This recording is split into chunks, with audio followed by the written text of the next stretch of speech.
Washington, and we talked about it earlier with President Trump's chief of staff, Reince Priebus.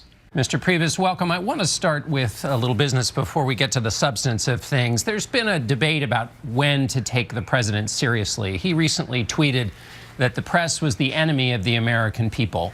Should we take that seriously from him? Well, I think you should take it seriously. I think that the problem we've got is that we're talking about bogus stories like the one in the New York Times, that we've had constant contact with Russian officials. The next day, the Wall Street Journal had a story that the intel community was not giving the president a full intelligence briefing. Both stories grossly inaccurate, overstated, overblown, and it's total garbage. So we spend, 48 hours on bogus stories, and the American people suffer. So I do think it's a problem, and I think that the media needs to, in some cases, not every case, John, but in some cases really needs to get its act together. The enemy? Well, if the theory is that the press is supposed to be a free forum of information to speak to the American people, I think it ought to be accurate. And I think that we've gotten to a place, John, where the media is willing to run with unnamed sources, apparently false leaked documents, to create stories. I mean, we deal with one after the next. I think that the media should stop with this unnamed source stuff, put names on a piece of paper, and print it. If people aren't willing to put their name next to a quote, then the quote shouldn't be listed, period. What you're describing is something that in all the presidencies I've covered is a very familiar complaint from White Houses going back a very long time. And no previous White House has called the press the enemy. Well, I think in our case, we have a total feeding frenzy and something that's gotten so out of control. When you look at the president's accomplishments, why don't we talk about the fact that we've pulled out of TPP? We did a deregulation executive order that takes 2 regulations for every one that's been put in place. We nominated Neil Gorsuch. We signed a bill, the president, in saving our coal mining jobs. We've met with the UK. We've met with Canada. We've met with Israel. We have done so many things that are noteworthy and an accomplishment one day after the next. The storyline should not be about bogus Russian spy stories. They should be that this president has accomplished more in the first 30 days of this presidency than people can possibly remember in a very long time. It's a story of accomplishment, and that's not what we're talking about. Well, we're talking about the declaring that the press is the enemy, and I just wanted to ask you this: in the past, when the president when he was a candidate and he targeted people, say protesters at a rally, some people found that an opportunity to take license and target those people. As a spokesman for the White House here with us today, what would you say to anybody who might take license with the idea when the president says the press is the enemy and act on that declaration by the president? Well, I don't know what you mean by act on it. I mean, certainly we would never condone violence, but I do think that we condone critical thought. And I think that if Americans put critical thought, which I think they will, into what they're reading in these newspapers and actually what's being accomplished by the Trump administration, they would realize that the press, in many cases, has not been doing their job in reporting the truth. And the truth is, day after day after day, we have good stories to tell, great accomplishments, businesses coming back, the stock market's at an all-time high, companies like GM, Ford, Chrysler, Intel, all across this country are adding jobs by the thousands. And it's because President Trump is doing the things every day to give confidence to business owners and workers across America that things are getting done positively. Instead, we're talking about stupidity and intelligence reporting that is based on facts that's not coming out of the actual heads of these intelligence agencies, and we're sitting here talking about it, and it's a shame, and it needs to end. Let me ask you about something Senator John McCain said in front of a group of European leaders at the Munich Security Conference. He said that the audience would, quote, be alarmed by the growing inability and even unwillingness to separate truth from lies. Your response to that criticism of the administration? Well, I think it's a good criticism of the media. It's very difficult to separate the truth from the lies. Mr. Priebus, he wasn't talking about the media. I get it, John. I understand the question, and I'm just asking you to do the same thing in regard to the media and what we've been dealing with lately in responding to 24 hours a day, 7 days a week of cable news with one chyron after the next of a lie from another source that doesn't want to actually name a single person in these bogus stories. And so we'd rather talk about the truth and what's happening instead of these bogus stories. So if you go through the litany of things that we've accomplished, the lobbying ban, hiring freeze, deregulation, protecting Americans from terrorists. I understand, but I'm asking you, I think it's been an accomplishment. I understand, but if we could get back to the question from Senator McCain of Arizona, who made that claim about truth from the White House. What's your response to that?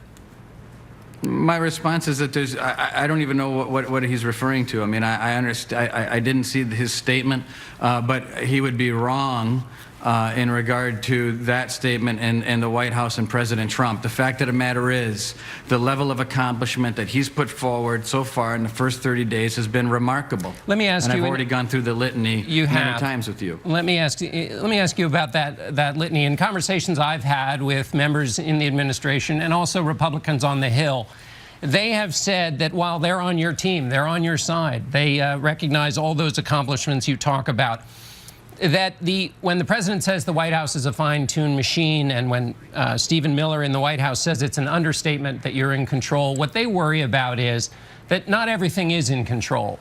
And there's such an effort to show how things are in control that there may be a blind spot at the White House of the things that, naturally, with any administration, need to be fixed. For those people who are worried about that blind spot, about the things that do need to be fixed, what's your words to them? Well, first of all, there you go again. You're talking about some people, those people, them, they. Who are these people, John? You've not heard any. You've not heard any. The fact of the matter is, no, but you're asking me a question about. You have about. lots of conversations with people on the Hill. This is what you guys do. Well, let me ask you then. Let's put it this way, Mr. Priebus. In conversations you've had with the Hill, on conversations you have with, say, Speaker Paul Ryan and lots of other leaders on the Hill, when they talk to you, do they express no concern that things at the White House are maybe a little ragged on certain issues? Is it constant praise that you get from your allies on the Hill? Look, I think what we hear from people on the Hill is the same thing I'm telling you, is that the media is obsessed with a lot of false, hollow stories without sourcing that we have to track down and deal with. You have, you have constant. Let me ask you this, Mr. Go Priebus. ahead. So in every answer, you've turned it back to the media. So I guess the question is the strategy now to answer any question by just turning it back on the media and using a fight with the media as a way to try to control the storyline? John, the last few questions you've asked make no sense. I mean, you're talking about people that you're not naming and whether or not some things need to be improved. And what would you say to people that say some things? I mean, what things, what people, what are you referring to? Give me a specific question with a specific purpose, with a specific accusation, and I'll answer the question. But you're asking me a vague question without any specifics, and you want me to give you a specific answer. Well, it's ridiculous. I guess the president was the one who said the administration is running like a fine-tuned machine, so I'm referring to a comment that he made, and people I talked to on the Hill don't agree with that comment. And so I'm wondering whether you think that there is a disconnect there, and whether you have to address that with your allies who, again, have your interests at heart, but think there are parts of the administration, and what your evaluation as the person who's the chief of staff is in terms of improvements you have to make in the administration. Well, look, I mean, I think for one thing, it is a finely tuned machine, but I also think that it's a machine that is the longest administration without a full cabinet. And as those cabinet positions are being filled, the positions underneath those cabinet secretaries are being filled. And I do think that things get more robust and they become more built out as you move forward. And I think all those things are going to help the entire Trump administration. But as far as what we've done on a daily basis, whether it's meeting with retailers, whether it's talking about women empowerment, whether it's meeting with foreign leaders, or whether it's signing an EO or saving the coal industry, those are things that we're doing day in and day out. And I think that the media, and not necessarily you, John, but people like you ought to spend more time on the actual substance of what's happening as opposed to hollow stories about what might be happening out there across the world, which is not based on any fact or any actual specific information. Well, I was just asking for a response to something the president said, but let me ask you about Michael Flynn, another thing the president said. He said that the president said that it was good for Michael Flynn to be in conversation with the Russian ambassador. Did he mean that it was good for him to be in conversation about sanctions with the Russian ambassador when he talked to him about sanctions before the inauguration? No, that's not what he said, John. I think what he's really referring to is the fact that Michael Flynn, as NSA director, his job is to talk to foreign leaders, yes, including the Russian ambassador and other ambassadors across the world, and other people. Other experts have also said the same thing, that there is not a darn thing wrong with what he's doing by communicating to these other leaders. He didn't get into the But was it wrong to for him to talk about discussed, sanctions? Or whether he was saying whether he was telling the vice president the truth or the whole story, or whether he forgot, that's a totally separate issue. But as far as his job of speaking with world leaders, that's what General Flynn was supposed to be doing. But does the president believe it was correct for him to be talking about sanctions with the Russian ambassador before the inauguration? The president didn't comment on that. I mean, the point is that there was nothing wrong. What he thinks is that there's nothing. He didn't do anything wrong. There was nothing wrong with talking to the foreign. But was there anything Russian wrong about talking to him about sanctions? The current sanctions that were being put in place by the Obama administration. I just answered the question. Oh, so there was nothing wrong. I'm just trying to get a straight answer. There's nothing wrong with having that conversation about sanctions.